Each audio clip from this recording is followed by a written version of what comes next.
제가 최근에 전문가 앞에서 좀 겸손해진 경험을 하게 되었습니다. 어떤 전문가를 만났는데 어떤 전문가냐면 운동의 전문가를 만났습니다. 사실은 저도 전문가거든요. 운동의 전문가. 여러분 이제 잘 아시는 분도 있으시고 모르시는 분도 있으시겠지만 오래전 이야기입니다만 저도 한때 이제 운동으로 이름을 좀 날렸던 사람입니다. 그래가지고 오래돼가 기억이 어렴풋한데 제8회는 확실하고 제8회 KBS 아니면 MBC인데 제8회 아마 KBS의 전국 어린이 장사 씨름 대회 꽃사슴급 전국 3등. 전국 잘했죠? 네. 아니 박수 칠 일은 아니고요. 네. 꽃사슴급 이게 중요한 꽃사슴. 꽃사슴급이었는데 전국 3등. 좀 했거든요. 초등학교 때 국민학교 때이긴 하지만 그러니까 그냥 아마추어로 한 건 아니고 어쨌든 빡세게 했습니다. 저 생각에는 제가 이제 초등학교 4, 5, 6학년 때 군 생활을 다 한 것 같아요.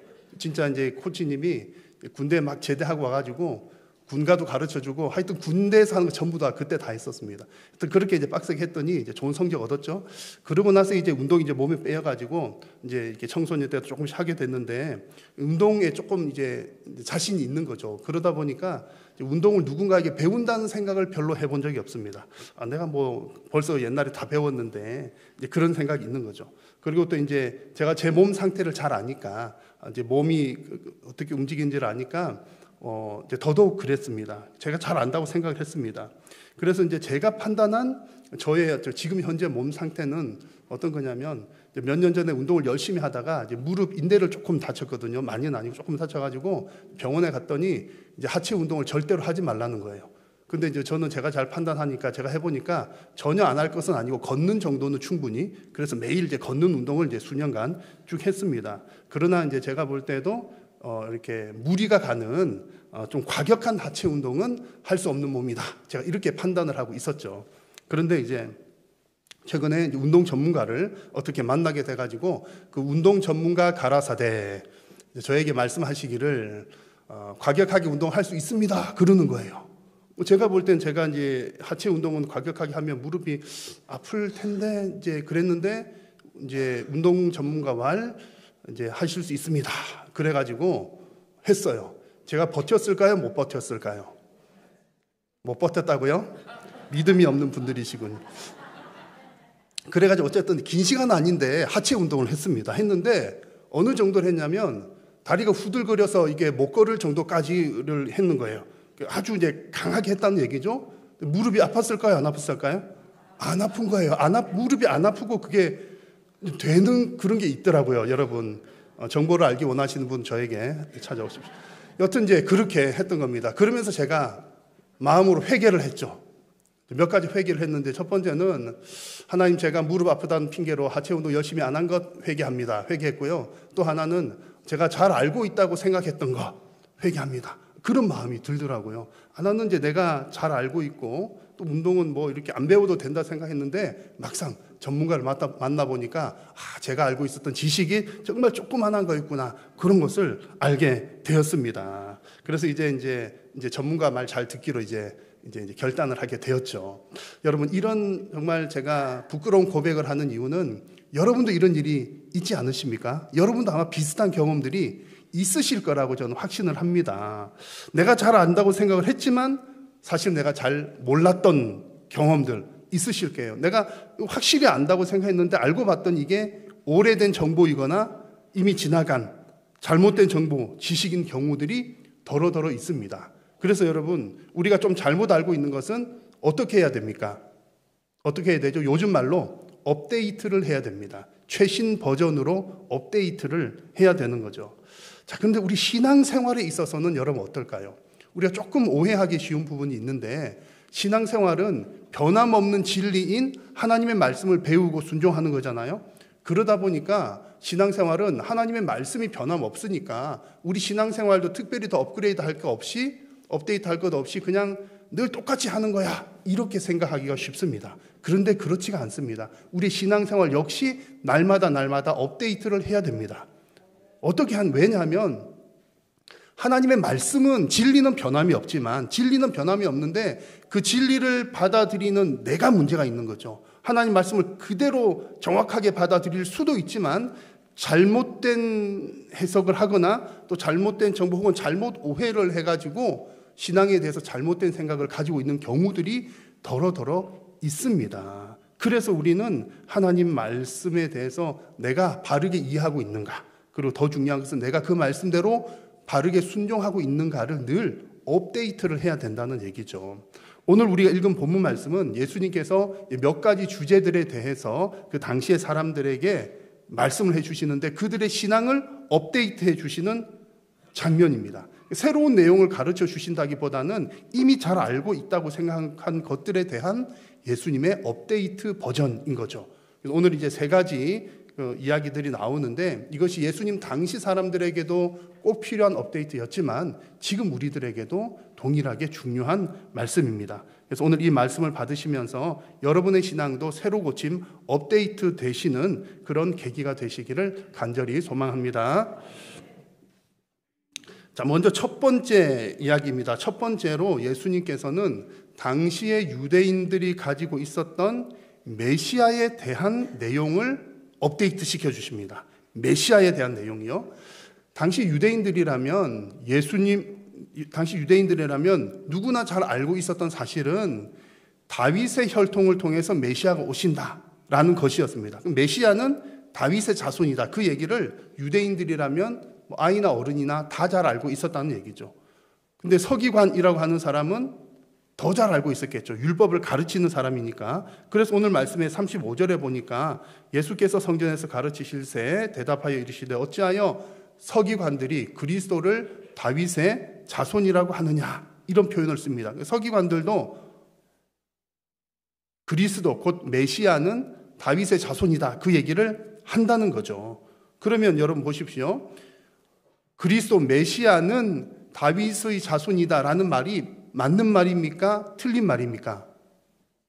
맞는 말이에요. 맞는 말입니다.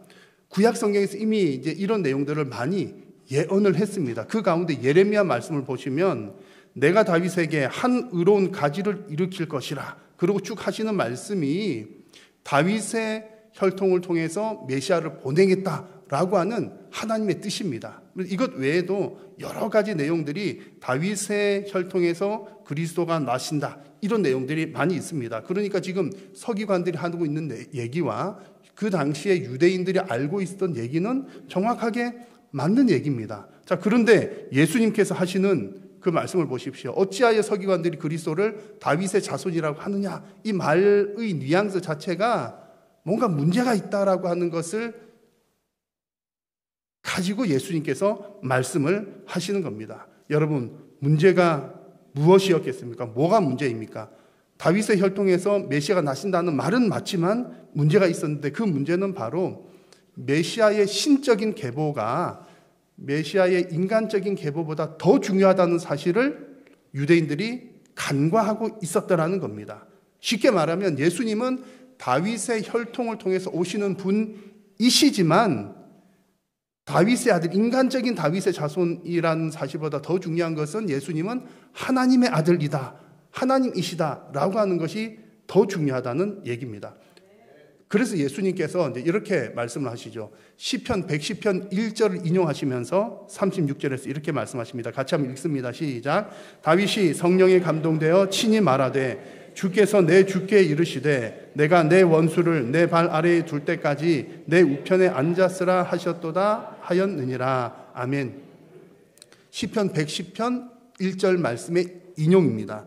인용하는데 여기서 이제 다윗이 성령에 감동받아가지고 예언을 한 거죠. 예언을 하면서 다윗이 표현하는 겁니다.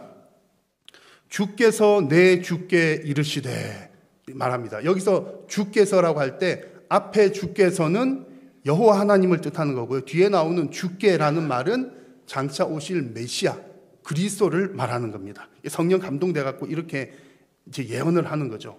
그래서 앞에 주께서 주께라고 되어 있지만 앞에 주는 여호와 하나님, 뒤에 주는 메시아 그리스도를 뜻합니다. 그래서 본래 원문대로 해석을 하면 본래 이제 그 히브리 원문에는 여호와께서 내 주께 이르시되, 이렇게 원래 원문에는 되어 있습니다. 근데 유대인들은 여호와라는 말을 잘 사용하지 않고 혹시 불경스럽게 부를까봐 두려워가지고 아도나이라고 하는 표현을 썼기 때문에 이제 그게 나중에 번역되는 과정에서 그걸 적용을 해서 내 주께라고 하는 표현을 쓴 겁니다. 여튼 여기서 중요한 사실은요, 지금 누가 이 고백을 하고 있다고요?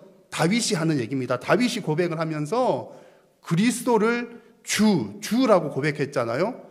주께서 내 주께, 그리스도 오실 메시아를 향해서 주님이라고 표현을 했다는 것이 중요합니다. 그럼 여러분 보십시오. 제가 다윗인데 장차 오실 메시아가 내 혈통을 통해서 이제 나오시게 됐지만 육신적으로는 한참 내 자손 뻘이지만 그 메시아는 본래는 어떤 분이라고요? 내 주, 나의 주인, 주님, 주인이라는 얘기입니다. 그러면 다윗이 높은 위치에 있습니까? 오실 메시아가 높은 위치에 있습니까?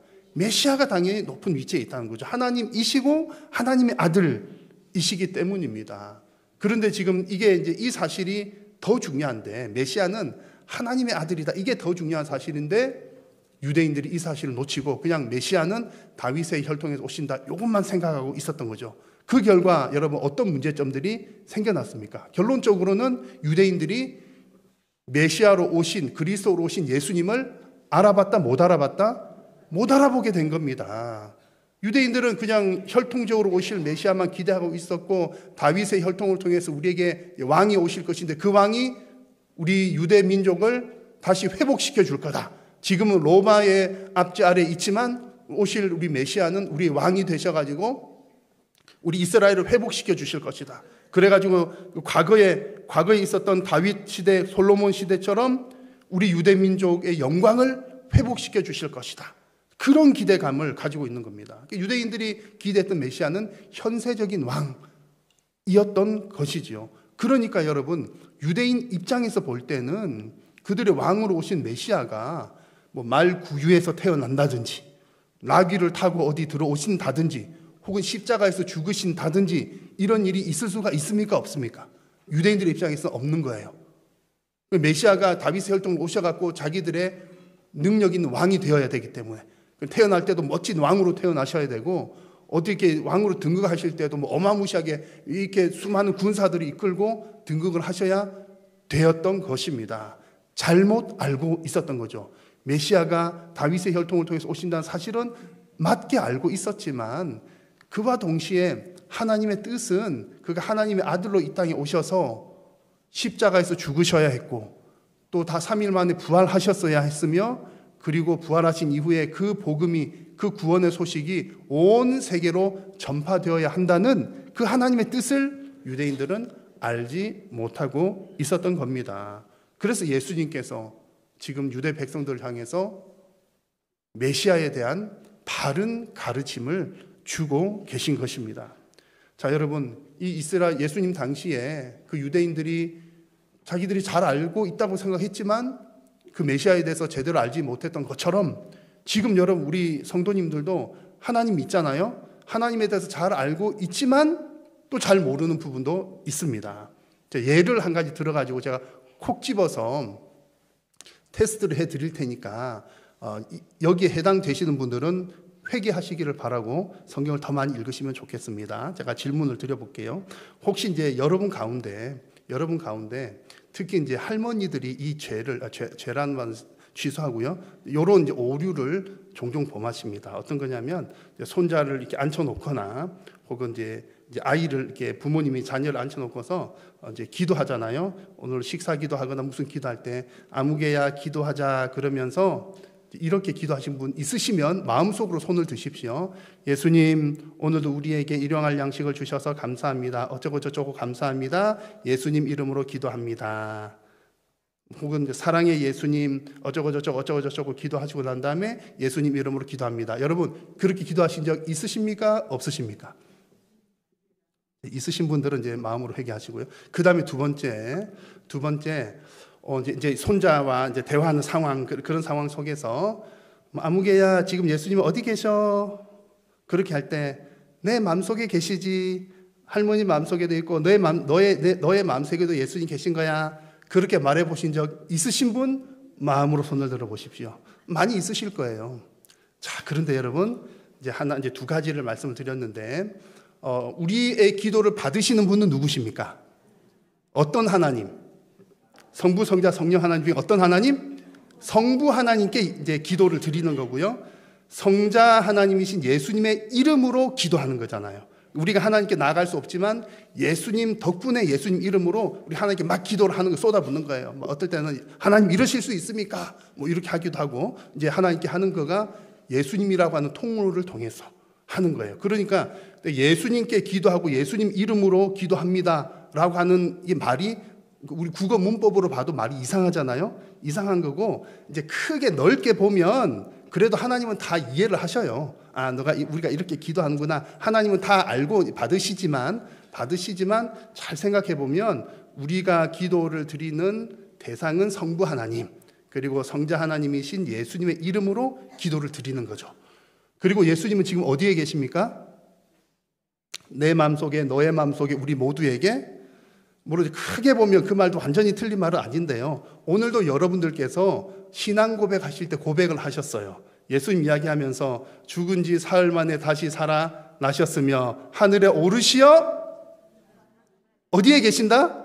하나님 우편에 앉아 계시는 맨날 그렇게 하시면서 이제 그 손자 손녀 앉혀놓고서 예수님이 어디 계셔 이제 혹은 이제 손자가 와가지고 할머니 예수님 어디 있어요? 그러면 그래 예수님 하나님 우편에 앉아 계시단다 이렇게 얘기해야 될 걸 가지고 예수님은 너의 마음속에 계셔 이렇게 이제 그게 감동은 되고 좋기는 좋죠. 그런데 이제 엄밀하게 정확하게 말하면 예수님은 하나님 우편에 앉아 계신다. 그럼 지금 우리와 계시는 분 누구십니까? 성령 하나님이시다. 여러분 다 알고 계시잖아요. 다 알고 계신데 종종 이제 이렇게 그런 얘기를 하시는 거죠. 왜 그렇게 하게 되셨을까요? 여러분 잘못은 아닙니다. 누군가 여러분들이 그렇게 가르쳐 줬기 때문에 우리들의 할머니께서 우리에게 그렇게 얘기해 주고 나도 내 손자에게 그렇게 얘기하거나 혹은 우리들의 교사, 주일학교 교사 그래가지고 이제 주일학교 다니면서 선생님한테 잘못 배운 거는요 평생 가요. 그래서 오늘 교사주일 하면서 교사들이 그 사명 잘 감당하도록 기도를 더 많이 해야 되는 거고요. 설교자인 목사도 실수를 할 수 있을까요? 없을까요? 왜 그렇게 크게 대답을 하십니까? 할 수 있기는 있지만 뭐 살짝 얘기해 주시지 할 수 있거든요. 그래서 목회자, 목사를 위해서 기도를 많이 해 주셔야 되는 거예요. 우리 목사님 잘 먹고 잘 살도록 해 주세요 기도하는 게 아니라 하나님의 바른 말씀을 바르게 잘 증거할 수 있도록 그래야 우리 안 헷갈리니까요. 그래서 여러분 오늘 주시는 말씀은 유대인들이 메시아에 대해서 안다고 생각했지만 잘 몰라서 예수님께서 정확하게 업데이트 시켜주신 것처럼 오늘 이 시대의 우리 성도님들은요 삼위 하나님에 대해서 정말 바르게 잘 알아야 되는데 잘 모르고 지나가는 경우들이 많이 있습니다. 그래서 여러분 날마다 하나님 말씀 가운데서 하나님에 대한 내가 바르게 알고 있는가를 날마다 업데이트 하시면서 바른 지식 가운데 날마다 성장해 나가시는 성도님들 되시기를 간절히 소망합니다. 자, 그리고 오늘 두 번째로 예수님께서 가르쳐 주신 것은 서기관들의 외식을 책망하시면서 바른 신앙생활은 이런 것이야 이렇게 가르쳐 주십니다. 자, 서기관 얘기가 나오는데 당시의 서기관은 율법 교사였고 율법 학자였습니다. 성경에 대해서 잘 아는 사람이란 얘기죠. 여러분 성경을 잘 알면 신앙생활을 잘 할까요? 못 할까요? 그거랑 별 상관이 없을까요? 잘할 것 같은데 사실 그렇지 않은 경우가 오늘 성경에 나오는 것 같습니다. 나오는 겁니다. 성경을 많이 알면 신앙생활 더 잘할 것 같은데 예수님께서 뭐라고 하십니까? 오늘 38, 39절 마지막 부분에 그 서기관들을 뭐 하라? 서기관들을 맨 끝에 뭐 하라? 삼가라. 삼가라 말은 조심하라 그런 얘기예요. 서기관들을 조심하라. 쭉 앞에 나온 얘기들은 이제 서기관들이 성경을 많이 알고 잘 가르치는 얘기고 그렇지만 그들의 행위를 가만히 잘 보라. 그들은 바른 신앙생활을 하는 사람들이 아니다. 모든 서기관이 그랬던 건 아니겠지만요. 아니다. 그래서 많이 안다고 해서 신앙생활 잘하는 거 아니니까 그들을 삼가라, 조심하라 이렇게 말씀을 하는 겁니다. 38절 말씀 보시면 서기관들은 그 당시 긴 옷을 입고 다녔대요. 저도 긴 옷이거든요. 긴 옷을 입고 다녔는데 이 긴 옷에는 뭐 하느냐면 하나님 말씀을 이렇게 써붙여 놓고 다녀요. 그리고 옷 끝에 자락에는 옷술을 답니다. 이게 구약의 율법에 나오는 내용들이에요. 그렇게 하는 이유는 하나님 말씀을 잊어버리지 말고 늘 생각하라고. 그래서 신앙생활 잘 하려고 옷에다가 무슨 이렇게 성경 구절도 달아붙이고 옷 끝에다가 술 달아서 그런 거 볼 때마다 말씀을 생각하도록 이렇게 하는 거죠. 본래는 좋은 취지였는데 지금 보니까 서기관들은 그렇게 옷에다 주렁주렁 뭐 달고 다니는 게 내가 하나님 앞에서 말씀을 더 잘 알아야지 이런 의도로 단 것이 아니라 나는 이렇게 믿음 좋은 사람이요 드러내 보이려고 하고 다녔더라 그러는 겁니다. 제가 오늘 가운 입은 것도 제가 뭐 목사요 이거 드러내려고 하는 거 아니고 오늘 이제 세례식 때문에 한 겁니다. 그렇게 이제 근데 당시에 서기관들이 드러내려고 자기의 나는 경건한 사람이요 드러내려고 그러고 다녔다는 거죠. 그 증거가 뭐냐면 38절 뒷부분에 평소의 생활을 보면 서기관들은 시장에서 인사받는 것 좋아하고 회당에 가면 높은 자리에 앉는 것 좋아하고 잔치집에 가면 윗자리를 선호하는 그런 사람들이었던 겁니다. 딱 봐도 경건한 신앙인의 모습이 아니었다는 거죠. 하나님 말씀은 잘 알고 많이 알고 있지만 생활은 그것과 달랐더라 그런 얘기입니다. 그래서 여러분 진정한 경건한 신앙은 어떤 것입니까? 하나님 말씀을 알 뿐만 아니라 하나님 말씀에 뭐 하는 사람? 순종하는 사람이 진짜 신앙이 바른 사람이라는 거죠. 순종이 없이는 경건할 수도 없고 순종이 없이는 우리 믿음이 바르게 될 수도 없습니다. 그 다음 구절을 보면 이 서기관들이 하나님 말씀에 순종하지 않는 사람이었다는 것을 알 수 있어요. 42절 말씀에 그들은 서기관이죠. 과부의 가산을 삼키며 라고 했습니다. 과부의 가산, 이게 무슨 얘기입니까? 과부의 가산을 삼킨다는 말은 이제 과부는 가장 보호받아야 될 사람들 중에 한 사람이었습니다. 뭐 고아, 과부, 나그네 등등 할 때 과부는 약한 사람의 대명사였던 거죠. 물론 지금은 환경이 좀 다릅니다. 지금은 혼자 사시면서도 능력 있는 사람들이 많아요. 많이 있지만 이 성경시대, 예수님 시대 당시에는 과부 그러면 생활력이 없는 사람, 혼자서 먹고 살기 힘든 사람 그런 뜻이었던 겁니다. 그래서 하나님은 아주 오래전부터 이스라엘 백성들에게 고아나 과부나 나그네를 잘 대접하라 말씀을 많이 하셨는데 그 가운데 대표적인 것이 출애굽기 22장 22절을 보니까 너는 과부나 고아를 어떻게 하지 말라? 해롭게 하지 말라. 분명히 이제 말씀해 주셨거든요. 근데 좀 전에 보니까 서기관들 어떻게 했댔습니까? 과부의 가산을 삼키며 그랬던 거죠. 지금 서기관들은 이 출애굽기 말씀을 몰랐을까요? 분명히 알고 있었습니다. 서기관들은 모세 오경의 박사였기 때문이죠. 알고는 있었지만 그 말씀에 뭐 하지 않았더라? 순종하지 않았더라는 얘기입니다. 순종은 하지 않고 나는 믿음 좋은 사람이네 이렇게 경건한 사람인 것을 뽐내려고만 했던 겁니다. 그래서 오늘 예수님께서 말씀해 주시는 바른 신앙, 경건한 신앙은 순종하는 신앙입니다. 자, 여러분들은 어떤 신앙을 가지고 계십니까?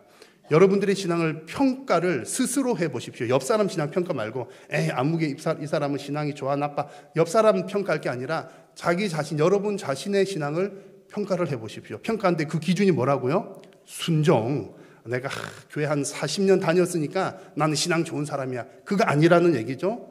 나는 봉사를 많이 하니까 나는 신앙 좋은 사람이야. 그거 아니라는 얘기죠. 난 성경을 잘 알고 있어. 성경 퀴즈하면 1등이야.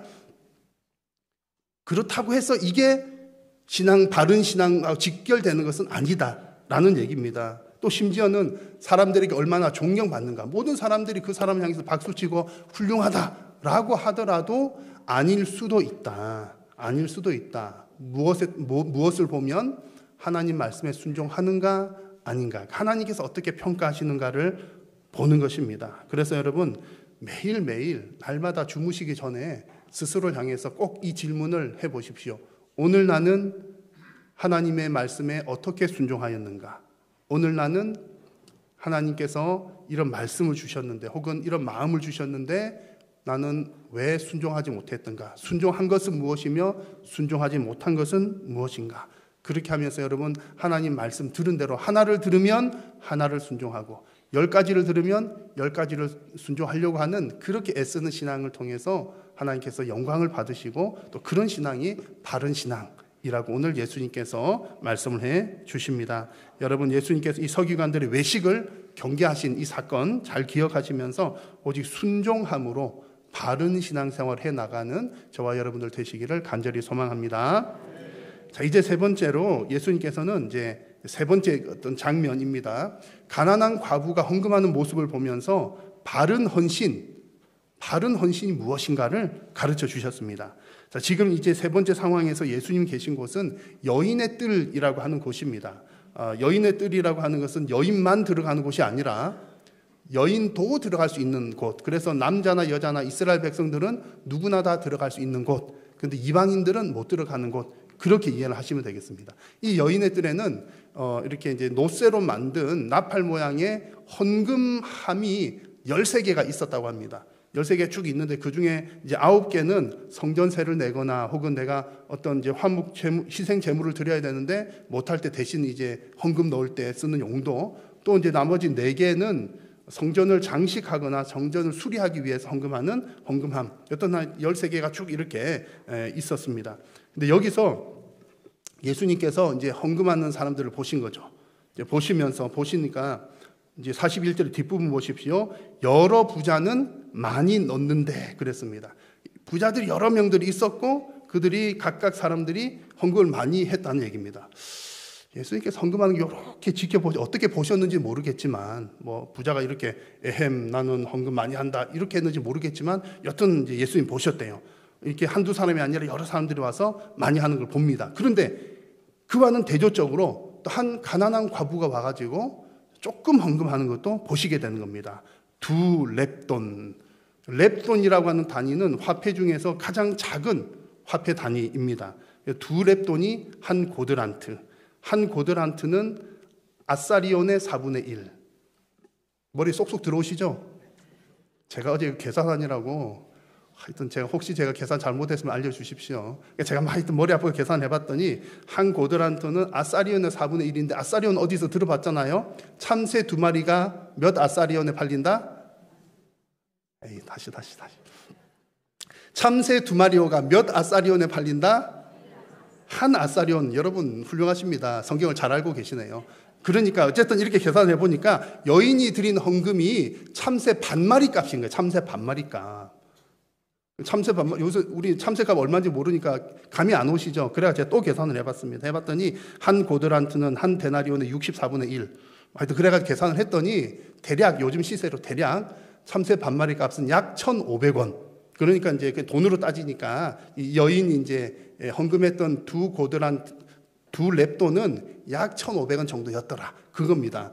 적은 돈을 했다는 얘기를 하는 것이고 부자들은 아마 몇만 원 혹은 몇십만 원 더 많이 했겠죠. 그렇게 하는데 예수님께서 뭐라고 평가를 하십니까? 하시는 말씀이 43절 뒷부분에 이 가난한 과부는 헌금함에 넣는 모든 사람보다 어떻게? 많이 넣었도다 하시는 거예요. 부자들은 더 많이 넣었을 텐데 이 과부가 드리는 1,500원을 보고 더 많이 넣었다. 많다는 표현을 쓰십니다. 여러분, 예수님께서 이렇게 평가하신 기준이 무엇입니까? 우리는 항상 하나님의 기준을 잘 맞춰야 되고 잘 알아야 됩니다. 사람들의 계산법은 많은 것이 많은 것이지만 하나님의 계산법으로는 최선의 것이 많은 것입니다. 여러분, 이게 너무나 중요합니다. 44절을 보니까 이제 이렇게 평가하신 이유가 이 과부는 그 가난한 중에서 자기의 모든 소유고 생활비 전부를 드렸기 때문이다. 이렇게 말씀을 한 겁니다. 가난하고 어려운 중이지만 최선을 다해서 드렸다는 거죠. 여러분, 오늘 이 말씀을 아멘으로 받으십니까? 아멘으로 받으신 분들은 다음 주에 헌금을 어떻게 하셔야 될까요? 이제 뭐 어떻게 하셔야 될까요, 여러분? 생활비 전부를 다 드리시겠습니까? 누가 아멘 하신 것 같아요. 혹은 여러분 전 재산을 다 팔아서 헌금해야 됩니까? 아멘도 안 하시잖아요. 그래서 이제 이 말씀은 여러분 혹여 누가 와가지고 이것 봐 이렇게 했잖아, 재산 다 팔아야 돼, 그러면 이제 사꾼일 가능성이 많고요. 이제 그런 의미가 아니라 오늘 이 말씀에서 여러분 정말 중요한 거 놓치지 말아야 되는 것은 무엇이냐면, 정말 중요한 것은 무조건 다 바치라 이 뜻이 아니라 정말 중요한 것 한 가지는 누구나가 다 헌신할 수 있고 누구나가 다 헌신해야 된다는 것이 중요한 포인트입니다. 우리가 생각할 때 우리 하나님께 헌신한다 그러면 어떤 생각 먼저 합니까? 가진 게 많아야 헌신할 수 있다 생각하잖아요. 달란트가 재능이 많아야 헌신할 수 있다 생각하고, 혹은 돈이 많아야, 월급이 많아야 헌금할 수 있다 생각하는데 그게 아니라는 겁니다. 하나님께서 원하시는 것은 많고 적음의 문제가 아니라 우리에게 주신 은혜대로 최선을 다하는가. 그 말을 다른 말로 하면 우리에게 정말 이게 용기가 되는 말씀입니다. 하나님이 진짜 많이 하는 것만 좋아한다 그러면 여러분 많이 할 수 있는 사람 몇 명이나 될까요? 저는 많이 하겠죠. 등치가 크니까. 그러게 뭐 힘 많이 쓸 수 있으니까. 근데 힘이 좀 약하면 어떻게 하겠어요? 근데 하나님께서 원하시는 것은 그게 아니라 별다른 재능이 없다고 생각하더라도 너 그렇게 생각하지 마. 있는 것에서 최선을 다하는 거야. 월급이 많지 않다고 생각하지만 그렇게 생각할 것 아니야. 있는 것에서 최선을 다하는 거야. 하나님은 모든 사람이 헌신하기를 원하십니다. 왜 그러실까요? 하나님 뭐 이렇게 다 무슨 뭐 이렇게 뭐 돈 끌고 모으기 위해서 그러실까요? 하나님이 뭐 필요하셔서 그러신 것이 아니라 그렇게 하는 헌신하는 그 사람에게 그것이 유익하기 때문입니다. 하나님께서 필요하셔서 너 다 가지고 와. 그게 아니라 우리가 전심으로 받은 은혜를 생각하며 전심으로 하는 것 자체가 우리에게는 복이고요. 그것이 은혜이고 또 계속해서 받은 복을 지속시켜 나가는 비결이 되기 때문입니다. 여러분, 예수님께서 이 가난한 과부의 헌금을 보시면서 더 많이 넣었다라고 평가하신 것 꼭 기억하십시오. 저와 여러분 모두가 다 내가 가진 것에 많고 적음, 이게 뭐 재능이든 물질이든 무엇이든 모든 부분에서 많고 적음을 떠나서 우리가 하나님 앞에 최선의 것을 드림으로 하나님 앞에 잘했다 칭찬받는 저와 여러분 되시기를 간절히 소망합니다. 여러분, 오늘 예수님께서 알려주신 바른 가르침들을 잘 기억하십시오. 메시아에 대한 바른 가르침, 우리는 삼위 하나님에 대해서 바른 지식을 가져야 합니다. 그리고 바른 신앙, 뭐 하는 게 바른 신앙이다? 순종하는 것이 바른 신앙이다. 그리고 우리가 헌신을 드리는 바른 헌신, 뭐 하는 게 헌신의 가장 기준이 된다? 최선을 다하는 것. 많고 적음의 문제가 아니라 최선을 다하는 헌신. 여러분, 이런 바른 신앙으로 날마다 승리하시는 저와 여러분 되시기를 축복합니다. 기도하겠습니다. 살아계신 여호와 하나님, 오늘 우리에게 말씀하여 주셨으니 하나님 말씀에 순종할 수 있도록 우리에게 믿음도 하여 주시고 힘도 하여 주옵소서. 예수님의 이름으로 기도드립니다.